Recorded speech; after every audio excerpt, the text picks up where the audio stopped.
Welcome to the Live Better, Sell Better podcast with your host, Kevin Dorsey of Inside Sales Excellence, the #1 Patreon group and YouTube channel for tech sellers and tech sales leaders, where we dive in deep for tactical advice on how to book more meetings, close more deals faster, and lead sales teams to success. But we don't stop there. We also focus on the person in salesperson. We talk about mindset, goals, time management, and so much more. So thank you for listening. And if you're interested, head on over to patreon.com/inside sales excellence. Now with that, grab a notepad, get ready, and let's dive into the good stuff. But first, a quick shout out to today's sponsor, Vidyard. If you aren't using video in your sales process, I promise you are leaving money on the table. I personally have been using Vidyard with my teams for years now, and we use it everywhere. Top of funnel to book more meetings via email and LinkedIn. Middle of funnel to improve show rates to demos, post demos to do proposals and follow-up and close deals faster. Using video allows you to connect better with your prospects, bring your personality, energy, and enthusiasm across every single time, and they have a much more impactful and memorable experience for your buyer. So again, if you're not using video, you need to be. And if you are using video, you should be using Vidyard. Check out Vidyard at vidyard.com. And with that, let's get back to the show. What up, everybody? Welcome to another episode of the Live Better, Sell Better podcast. This is your host, Kevin Dorsey, aka KD. And we are going to talk founder sales today. Founder-led selling, where most startups start. The founder who created it, the baby, the designer, you have to be able to sell it. So often founders build it and they think that's enough to land the sales. If you build it, they will come. Or they immediately try to outsource the selling before they themselves have learned how to do it. And that is why I am so excited to have Carol Malakasis with me today, who is the managing partner and head of training at Ramped. She gets to work with founders, interview founders, train founders on how to sell and how to build that first playbook to bring sellers into. So we're going to dive into founder-led selling, building playbooks. Carol, welcome to the show. Oh, thank you so much. I am so excited. This is like Christmas Day. I've been following your career for a while, and I'm very happy to be here. Thank you for having me. Hey, well, I am pumped. You know, I started seeing your name popping up, I would say about a year or so ago. I think started to like make the radar, and I see the content and I see what's happening. I'm going, you know what? It's time.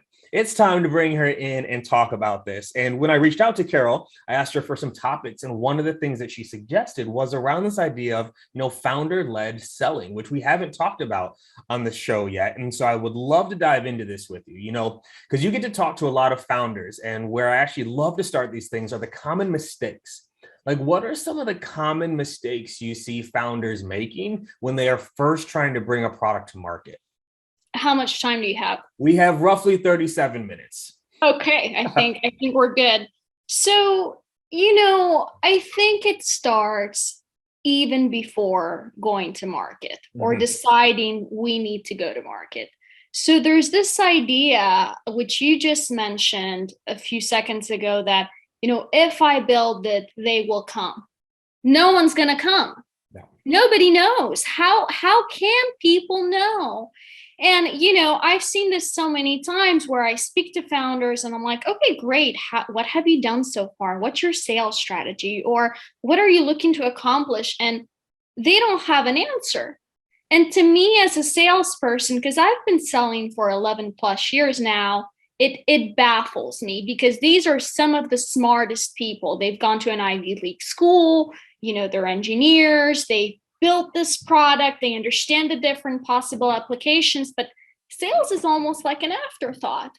And when you tell them, you need to sell it, you need to start talking to people, it's almost like a light bulb goes off. So number one, it's the mistake that I see often is that there's this notion of people will come to me. So we need to go through that hump of no one's going to come. And now that we're both on the same page that no one's going to come, let's talk about how you need to start thinking about your process. Number two, And this also used to surprise me a lot. And again, I'm surprised because I'm a salesperson. So some things come easy to me, right? Or you don't need to explain them to me because I've learned them over the years. When you ask them what problem are you solving, Yes. they can't really give you an eloquent, short and sweet answer. And then I have to go dig through the different layers and understand. And listen, I'm happy to do that. That's my job. But I'm thinking, if I'm here with the best of intentions to really listen to you and understand, and I'm not able to do it, how do you expect this stranger you're going to email or target on LinkedIn to understand? So number one is the messaging. And a method that I found that's simple and works well is to kind of get them thinking, what problem am I solving? Mm-hmm. Who am I solving that problem for? Who are the different players in the space already doing what I'm doing right now? And how am I different or better? And that's when they're like, okay, got it, right? Because you need to be able to explain what you do to anyone, no matter their level of industry knowledge or expertise. Mm-hmm. And how do you help them get to that point of being succinct, right? Because I hear from founders all the time, it's like, what do you do? Well, we are the new up and coming, innovative, disruptive, transformational tool that will and it's this, like, how do you help them get a little bit more succinct with their messaging? Iteration. We'll run it over and over and over. And, every LinkedIn profile has or should have a tagline, right? Well, next to your name, you say, I help SDRs be better. Or mine is, I help sales founder build and scale their first sales playbook. So you need in one sentence, in 10 words or less, to tell me what you do. So we'll run it over and over and over till it gets to that place. I like that. And then, so I guess, what do you do if they're not sure what problem they solve? I'm still shocked by how many founders, they build something because they think people will want it, but it doesn't actually solve a problem. So actually, I'm going to rephrase this question. When you're looking at companies to get involved with and, to invest in and work with, I guess, what do you look for in terms of the product or the problem that they're solving to say, ooh, this is good? You know what it is, and I feel like there's two questions in there. So let me take a slight left turn, if that's okay. Absolutely. When I look at who I'm going to work with, I don't so much look at the product. I look at the founder. Okay. Are they coachable? Like a sales rep. If I'm going to hire a sales rep and they're not coachable, they're not open to feedback, they don't trust the process, and they're like, oh, I'm excited, I'm going to run with this process. Doesn't matter what I do. Doesn't matter how many times I say what I'm going to say. Doesn't matter if I hold their hand. Doesn't matter how many scripts I write. They're not going to do well. And I think the positioning and the messaging and the willingness to follow that goes a lot. It goes a longer way than the actual product itself. I mean, I'm sure you've seen this in your career where you have the cure for cancer and no one knows about it and it doesn't matter. Or you could have a very mediocre product, but if the person is so passionate and their positioning is so strong and they have the excitement in the process and they want to go talk to everyone about it, people will buy it. So I think that it's not so much the product that we look for, it's the person and how ready they are to commit to learn how to sell, how much they trust the process, and how much of a burning need this is for them to actually go do it. I love that as a call out too. Like, do they need to? Are they dabbling? Are they dabbling? Or they just like have this idea of being a founder? So, okay, so let's go another layer deeper here. So, okay, I'm working with you now. I've identified the problem. I've got it succinct. I'm open to coaching, but I'm a product guy, Carol. Like, I'm not a salesperson. I can't talk to strangers. Like, so how do you work with them to embrace that a little bit? Because I do think a lot of early founders, and you actually probably see this even more than I do, of like, they build it and they're like, well, I'll just hire someone to sell it. And they never get involved. So like, how do you help someone who isn't a salesperson actually feel comfortable with selling? I think I think there's stereotypes around salespeople that a lot of founders have. Mhm. And I think that there's stereotypes around engineers that we as salespeople have. We see them as nerds that don't know how to talk to people. And then I need to teach them in how to get good at it and embrace it. So I think it's about understanding, if I get good at founder sales, what will this do for me? Mhm. And it's not about just being a brand evangelist. It's about having a process and really learning, how do I get someone that's a prospect and turn them into a paying customer? And if I master this process, then when I'm ready to hire my first AE or my SDR to help me with top of funnel, I can plug them into that process and they're going to use it and everyone's going to be happy. And I don't need to figure that out. Or, I've seen it a lot where a founder will say, well, I don't want to deal with this. I just want to build and I'm going to hire a VP of sales. Well, first of all, a VP of sales is going to cost you a lot of money. Mhm. And secondly, VPs of sales tend to be quantitative oriented. They don't want to necessarily roll up their sleeves and build process. And if the founder has no prior knowledge of obstacles in the process, how you need to run it, how you want to be thinking about it, they can't communicate with that VP. So there's often a clash.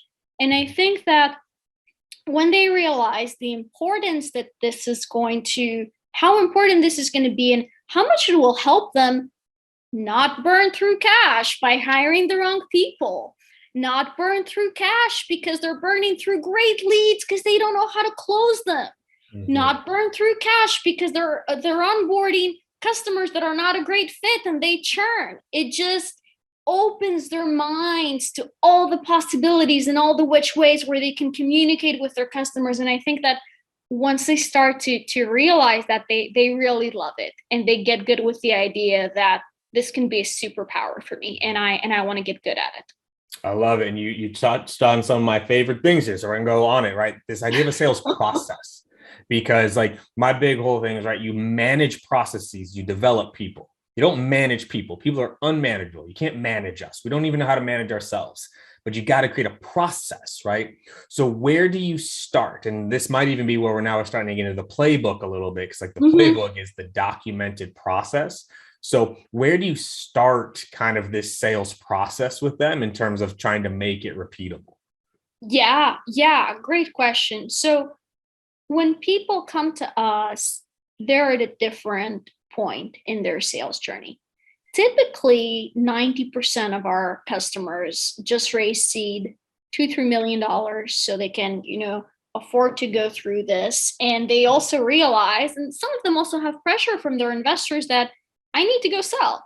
I need a process. Some of them have 0 customers, and we need to start from scratch and work on that messaging we just talked about. Some of them have a few paying customers, but they've gotten them through inbound, through connections, their investors, their accelerator, fellow founders, whatever, right? But they don't really know how to go out and create outbound. So now we're going to get into the sales playbook. I primarily focus on B2B SaaS. And when you think of that sale, which is very different than what I used to do when I was selling, because I've always done transactional, fast, B2C.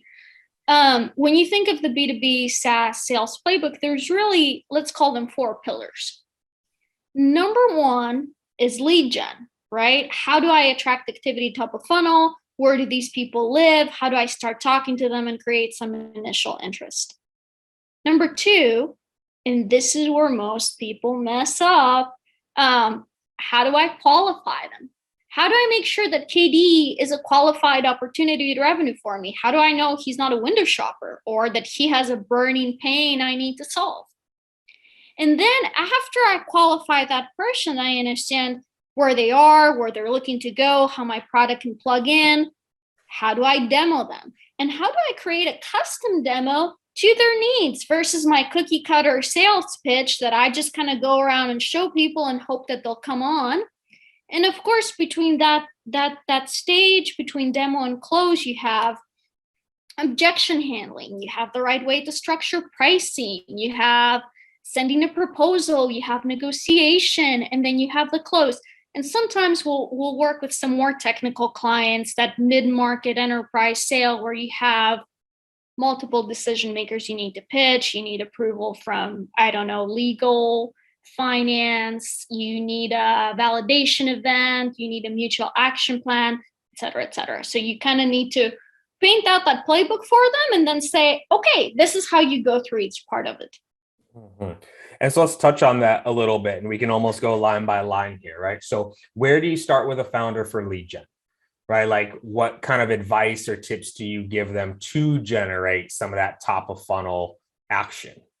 Yeah. So before we go into lead gen, we go through an exercise where I make sure I have a pretty solid understanding of their product, what they've done so far, who they're targeting, all the different ICPs, ideal client profiles, or buyer personas, whatever you want to call them, problems that they're solving, etc. So after we figure that out, and all of this is assumptions, right? Because we haven't tried it out. Maybe you think it's the head of engineering, but in reality, it's the CTO, right? You don't know. We're making hypotheses. So after we get some good assumptions that this is whose problem we're going to solve, this is their title, this is the size of the company, blah, blah, blah, we test those out. So for lead gen, I find that LinkedIn is a gold mine. Mm-hmm. And I think that connect and pitch, as long as you know how to do it, works really well. I mean, I see it from us. We built our business on LinkedIn. Right now, 80% of our customers are referrals, which is great. Mm-hmm. But at the beginning, it was all finding the people that have the highest need for the problem we're trying to solve, finding the low-hanging fruit to just kind of get, yes, that is a problem for me. Yes, I am curious to learn more about what you offer, right? So LinkedIn, and it's like, how do you build your profile to show that you're an authority and showcase social proof? How do you build lists to go after those people? What type of content do you post to help your sales effort and build your brand? Because you can't sleep on that, right? Mm-hmm. What's the messaging where it's not salesy, it's not spammy, it's short and sweet, it's to the point, and will get you a yes or no answer to move people either further along down the funnel or get them out. And at the same time, how do we use email, whether that's email drip campaigns, again, for people to see your name more and be like, okay, Carol does this. And how do we use personalization? How do we sell via video for founders that actually want to do it? I think only 2-3% of salespeople actually use video. And if founders can learn how to do it, they're going to be unstoppable. So things of that nature, thinking of lead gen. I like that because also it's multi-pronged as going through it. And funny enough, I actually had Tara Horsewhite on the show earlier today, actually recording it, because she helps people build, like executives build their brand. And I can't remember who said it, but it was like along the lines of, before you build a product, build a brand. Like before you like build that distribution engine, right? If and when I ever become a founder of a company, it's going to be selling to salespeople. I've already built the distribution engine. I already have the brand there to then introduce something to them. So I buy your product.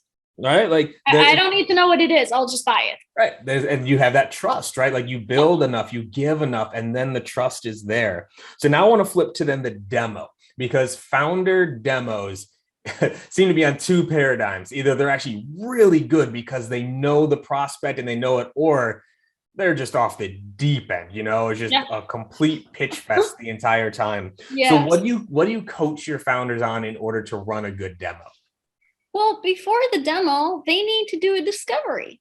Mm-hmm. You can't go to the demo without a discovery. And, I'm not sure if you've seen this as well, KD, but I've been seeing it on LinkedIn a lot lately where really, really big sales thought leaders will say, well, I just want to see the demo. Make B2B like B2C. Don't have me go through a process. Discovery isn't important. And I'm thinking, good luck to you. Because unless there's something out there that I'm just super unaware of and a really much better way to do things, I do not think that unless you're in a very transactional, straightforward sale where you're speaking to the decision maker, I don't think you should just be demoing people. I think you really need to spend time talking to them and qualifying them for needs. right? So when I first talk to people before they start working with us, and I'll ask them, please run me through your current sales process. How are you doing things? Most people will just be like, oh yeah, KD responded to my message and I showed him the demo. And I'm like, okay, and what happened next? Oh, I haven't heard from him. I wonder why. Mm-hmm. So I think that there needs to be an initial call where you understand what they've done so far, what their immediate needs are, what their ideal situation would look like using a product like yours, who's involved in the decision-making process. Is this something they're looking to roll out now, or is it January of 2023? You need to understand those things. So when you go into a demo, not only do you have that ammunition to sell better, but you can give someone a personalized experience where you're like, okay, Katie, or okay, Carol, last time we spoke, you told me that right now, this is a problem you're solving. This is what you'd like. This is what you've tried. Now, let me show you how our product can help you get there. Mm-hmm. The product doesn't actually change, but the positioning makes the person feel like it's about them. And I think this really, really, really matters. Mm-hmm. I think I understand where some of the pushback comes as you see who's writing about it and posting it, is because of that last point you just made, which is, unfortunately, most reps don't cater the demo based off discovery. And so as like a buyer, you feel like, well, why did I just go through all that? Like, why did I sit through all these questions and go through it, only get the same demo that you show everybody else? Because my timing, that's only benefits you. My decision-making process only benefits the buyer or the seller, versus we don't tend to cater the demo to the person. So how do you coach your founders on how to actually do that? So you did the qualification. Great. How do you make sure you actually tailor the demo to the person you're talking to? Yeah, I think before just hopping into the actual technical demo, you can personalize your deck. They're from very small things to using the company's logo and colors and branding, which is table stakes, to actually having some slides that speak to their current spot where they are, to what their key objectives are, and walking them through that. And again, it may be very simple because they literally just told you about that on their last call, but you can see people's faces brighten up and be like, yeah, that's me. Well, of course it's you. You told me. Right. But again, it just shows that you've taken the time to craft it in a way, and you can use your words to position it as unique to them. Positioning and messaging matters. And we know that as salespeople, but I'll tell you that when I was selling, I had never used a personalized sales deck. And if someone had told me I needed to do it, I'd be like, why? I don't get it. My product doesn't change. But in those longer sales cycles, I think it makes a difference. No, it does, because they, especially for the longer cycles, they're not looking for a salesperson. They're looking for a guide. They're looking for a consultant, someone that can actually teach them something and help them accomplish their goals. Now, I want to go to the other side of this, because I do hear this oftentimes from founders, like, why can't my salespeople sell like me? Like, I'm the best closer on the team. I'm the one that, like, they can't sell like me. How do you help founders get like what's in their head and down on paper into a process, so that when they make that first hire, the reps actually can hit the ground running? Yeah. There's a couple of different things. I think that founders need to realize that no one will ever be excited about their product as they are. And that's normal. Like, I've always been fortunate to work for companies whose product I was very excited about, and I was looking forward to going to work and sell, but it's not my company. You can't expect other people to know as much as you do unless they've been with you for a while or started on really early. And secondly, again, it's not their product. Right. You just can't ask people to feel the same way. I think, yeah. But the way you help them get very close to that is, first of all, I think you need to hire people that are passionate about the industry. They're passionate about your product. And that gives so much fulfillment to the sales rep that it's already a win coming in and having someone that's curious to learn, curious to excel, curious to get better, right? So it starts with that even before we go into the process.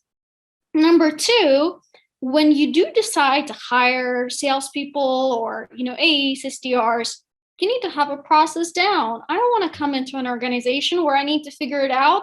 I'm not making enough money for that. I'm an AE. I'm not a VP of sales. Give me a process and I'll run with it. I'll now make it good. But don't have unrealistic expectations of your people. And I think it's also, if you see a founder selling, it's contagious. Their excitement and their confidence and their passion. You want to learn by their side, if that makes sense. Yeah. And so I guess, how do you help them create that process? Because it's so true. And you see this all the time where it's like, oh, well, that's why I hired them, right? I hired them to figure it out. And it's like, no, you hired a salesperson. The salesperson was hired to sell, not to figure out how to sell. So how do you help the founder actually create a process? And maybe actually we should define that real quick for people listening, right? So when you say a sales process, what does that mean? So I'll create the playbook for them, meaning that playbook we talked about with those four main pillars, the lead gen, the qualification, the demo, and the close. I'll build it out for them, custom to their product from A to Z. I'll build them what their LinkedIn profile needs to look like, what their messaging is, what goes into their email drip campaigns, their talk track for their disco, their demo, their slides, their pricing, their closing. I'll listen to their calls. I'll send them recordings. I'll slap them on the wrist if they're not following the process and if they're not reading through the script. So that's my part, right? And sometimes they'll say, hey, Carol, I just hired 2 AEs. Can you coach them? But the playbook is there. And then what I'll do with the salespeople is really, I'll spend most of my time on listening to calls, coaching them, and teaching them how to best communicate what the product does, how to talk to customers. Okay. So now, love it. So now we're getting into that playbook. So let's talk through this a little bit of what are some of the foundational things that should be in the sales playbook? Like you kind of were touching on it a little bit there, but we went through them quick. Like you have the 4 pillars, but then what are some things that go into that playbook to actually help the rep? Like you kind of went through some scripting, some messaging, the demo deck, like what all should kind of be in that playbook? How do you want to do this? Do you want to go through each part of the pillars or just high level? So I think maybe, and if the playbook is just like those core 4 pillars, then I guess we've okay. All right. So let's just recap those real quick. So for a playbook, right, you had pillar 1, which was lead gen. And so that's in the playbook. Pillar 2 was qualifying, right? Qualifying or discovery, whatever you want to call it. Got it. Okay. I heard those as, so qualifying, discovering. Then you got to the demo, right? So like how to run the demo, the deck, the slides. And then maybe I missed pillar 4. What is that 4th pillar then for the playbook? In the demo, I also have pricing. Okay. And the 4th pillar, because often when they come to us, they don't have pricing. So I need to figure out how to position that, what it's going to be, how it fluctuates, etc. And then lastly, it's really how to close. And very, very not often, very rarely, they could maybe close on that demo. But really, for most cases, is sending out a proposal, negotiating, creating objection documents, showing them how to handle those, and pushing the deal across the finish line. What does onboarding look like? What do next steps look like? How do I communicate that to the client, set expectations, etc.? Gotcha. Okay, perfect. And so now if I'm a founder listening, or I'm an early rep at a company that doesn't have a playbook, right? Like you don't have it. How would you recommend I start to try to build one? If I'm not working with you, right? Like you know how to do all this and you can just do this. Well, I'll say quickly, but you know what I mean. This is not a fast process, but you can do it faster than most. What would your advice be to someone thinking like, okay, I need to do this? Where do I start? I'll tell you what I wish I would have told myself in 2011 when I started selling, and I didn't know that back then. Start documenting everything. Yes.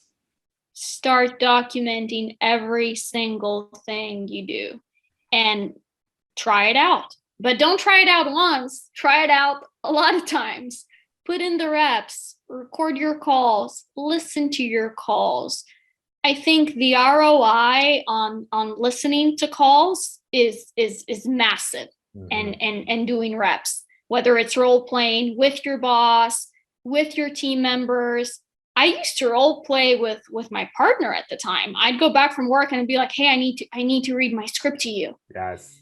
So document everything and really sort of try to figure out what's working, what's not working, and then go back to the drawing board.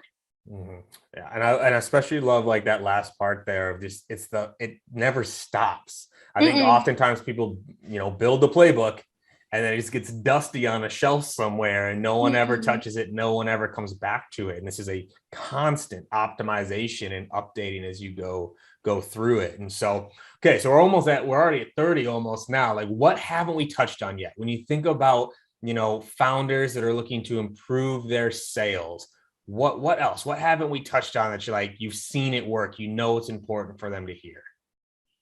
I think even before the playbook, it's what's the right sales mentality, which again, a lot of salespeople know.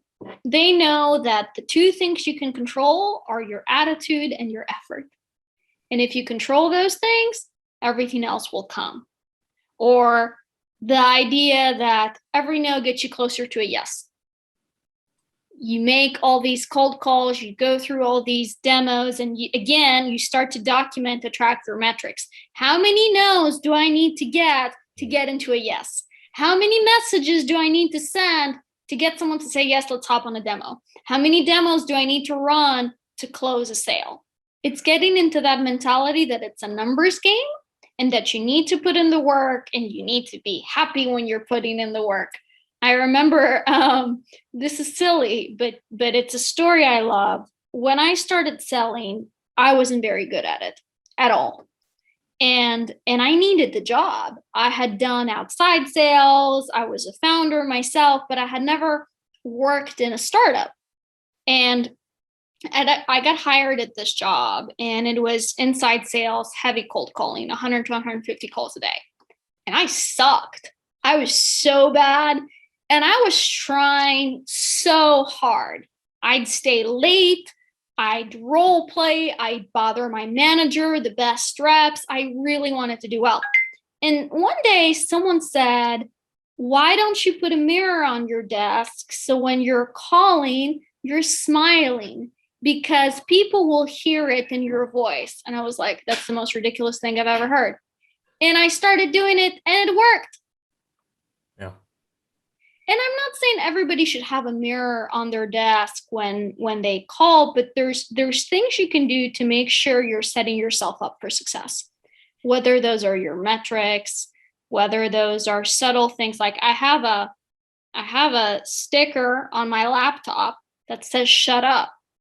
And I tell people to create one for themselves. And I also use it for me because sometimes I just talk when it's my prospect that should be talking, or the power of pausing. I love a good pause.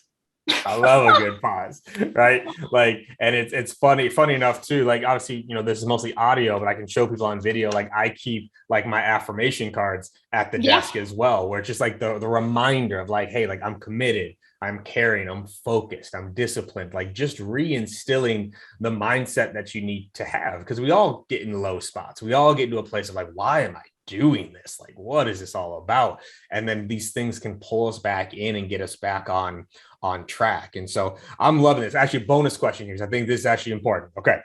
What would be your advice to the founders when they start to manage their first salesperson? Because like managing salespeople and like how to lead them is important. And it's a different animal because oftentimes it's the founder selling and then they hire the first couple reps. So now they are the sales manager. Mm-hmm. What advice would you give the founder who now is also wearing the sales manager hat in terms of how to get the most out of their people? Can it be more than one answer, or are you looking for one magic answer? Oh, it's one answer with as many things you want to put into it. Okay, good. Because I like options. Yeah. I'd say lead by example. Okay. And that could be a lot of things. It could be, I'm going to make a call to a client and I'm going to have my team listen in so they can see me fall on my face and they know it's okay to fall on your face. I'm going to be practicing next to them to show them that practice is important. Yes. I'm going to be kind to them and empathetic when they mess up and tell them that it's okay. I messed up when I started doing this, but we're all in this together. I'm going to give them the tools that they need, whether it's the software, the CRM, the email drip campaign, whatever, the sales navigator subscription, to go out and do their job right. I'm going to hold one-on-ones with them to realize what the bottlenecks are and get those out of the way. If there's things they can do to level up, maybe it's a webinar, maybe it's a course, I'm going to pay for them to do that. There's a lot of different things you can do, but I think it's showing them that you're committed to helping them be their best. I love that. I'm glad we got to that before we wrapped up here, because I do think that's oftentimes where it can fall down, is a founder, really actually any leader, can forget that their role is to lead, right? You can't just hire them and say, okay, go sell, and think, because also too, founders that are listening, as much as you want to believe that reps are just completely money motivated, they're not. They want money, but they are motivated by you, the person, the company, the vibe, and the culture. I think that's so, so important. So we got one last question here as we wrap up, right? Because the name of the podcast is Live Better, Sell Better. Because I have this strange idea, right? They're like, hey, if we took better care of ourselves, if we had more energy, more fulfillment, more joy, whatever, that the sales would also improve. What would your live better advice be for people listening? It's what you said. It's not what you do during work hours. It's what you do outside of those work hours. And for certain people, it can be spending more time with family, getting more rest, whatever. For me, it's structuring habits that work for me and sticking to them. I'm very OCD when it comes to structure. I like it. It makes me feel calm and organized and like I know what's going on. So if you look at my calendar, everything's blocked out. When I'm having lunch, when I'm going on a walk, when I'm waking up, what time I end my day, that structure helps me stay accountable. And when the workday ends, I don't feel like I left anything behind. I don't stress about it when I'm out. I don't stress about it when I go to sleep.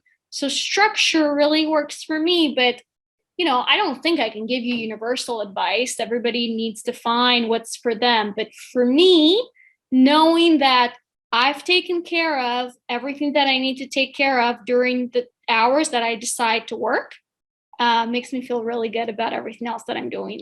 It's guilt-free Carol time. I love it. I love it. I think it's so important, that structure, the planning, so you can unplug. That's where I think same is like when I encourage people, like, plan your day and yes, do a checklist or whatever, so you can be done. Like work at work, so you don't have to work when work is done, and being able to do that. So this was phenomenal, Carol. Where can people get more of you, follow you, get your content? Like, where are you putting out the good stuff? I post on LinkedIn almost every day. It's part of that structure to get the almost out and do it every day. My LinkedIn URL, I believe, is just my name, Carol Malakasis. Our website is rampd.co.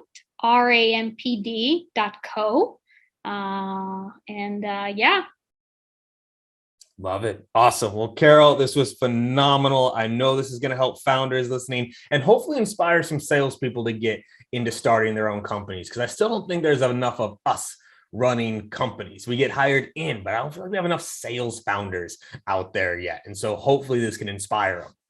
We don't. And let me tell you something.